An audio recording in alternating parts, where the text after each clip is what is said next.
It's Quabster Boxing coming to you once again. I'm just giving my brief thoughts on the up-and-coming matchup between Dillian Whyte versus Alexander Povetkin, which is a highly anticipated bout between the two. Dillian Whyte, as we know, as the boxing public know, has gone through a roller coaster of a career in his pursuit to becoming a heavyweight champion. He has fought considerably tougher opposition than some of the current heavyweight or current world champions in the heavyweight division. I mean, since he's lost to Anthony Joshua, which isn't no shame really, because Anthony Joshua is a brilliant boxer in his own right, he has fought some considerable opposition. However, in his first fight with Povetkin, I would argue that I kind of sensed that he would get knocked out by Povetkin, because Povetkin was no slouch either. But when I look at the resume of Dillian Whyte, since he's lost to Anthony Joshua, he has fought. There are certain, boxers that he's fought that he's beaten convincingly, but showed a lot of vulnerability in the ring. So some of these boxers include Robert Helenius for one. Robert Helenius stunned him a few times in that fight, but he was able to continue and become dominant in that fight. The Joseph Parker fight was fairly close. He did dominate parts of that fight. However, he did show vulnerabilities, I believe, in the last round in that fight when he was dropped.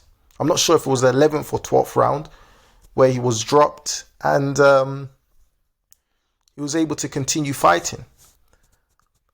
Even when he fought Oscar Rivas, he was dropped, but he was also dominant in that fight. And not to mention the two Derek Chisora fights that he's had. So he's been in ring wars, and even in the fights where he's dominated, he has shown a lot of vulnerability. The Maris Wack fight, for one, he didn't look very good. He looked very sluggish in that fight and looked very lethargic the whole way fight through. So it did not come, in my opinion, it didn't come to a surprise for me that he would get knocked out by someone like Alexander Povetkin, who in his own right is a great boxer, former WBA heavyweight champion, former Olympic champion. He's fought the likes of Vladimir Klitschko, which happened to be his first loss. And he's fought other notable oppositions too, But more recently, he's fought the likes of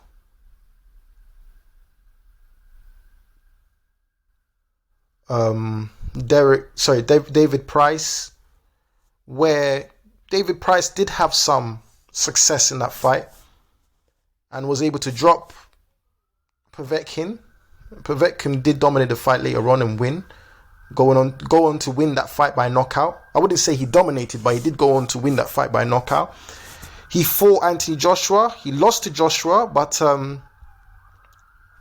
Joshua did have trouble with Povetkin's overhand right in that fight. Hughie Fury, he beat. Michael Hunter, who happened to come from the cruiserweight division, was a fight that was closely contested. It was ruled a draw. The judges scored it as a draw. So one could argue, did Dillian Whyte underestimate Povetkin going into this fight, considering the more recent fights he's had where he has not been the most convincing? Did Dillian Whyte underestimate the ability of Alexander Povetkin?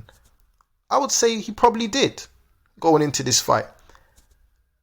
And I think he's probably making the same mistake in the rematch, because when he was knocked out by Alexander Povetkin, he almost brushed it off like it was nothing. It was another bad day at the office. Let's just bring the rematch again in November. I think going into this rematch, I think he's making a mistake. I think he should fight a warm-up fight before he fights Povetkin. I think that should have been the route they took, but it didn't happen. However, I could be wrong. He might end up, winning the fight. He might end up beating Povetkin this time around because he was dominant. He was dominant in the first fight anyway. But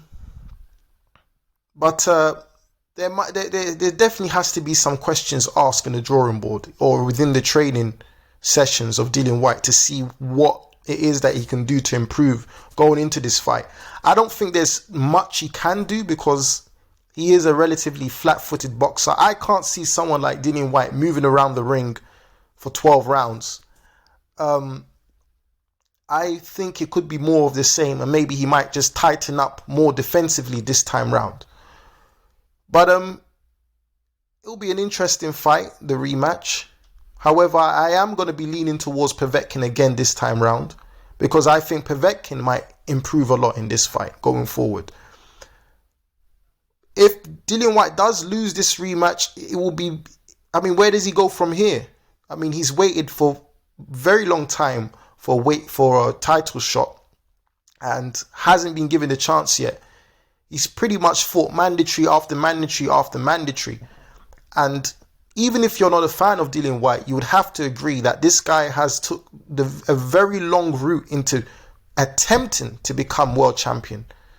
So it would be very interesting to see what happens if he doesn't win. And where does he go from here in terms of his pursuit to become a world champion? Because he's going to really go at the back of the queue this time.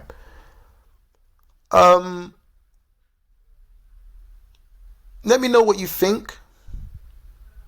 Whether you agree with my comments or disagree, leave your comments below. Subscribe, Crabster Boxing, and peace.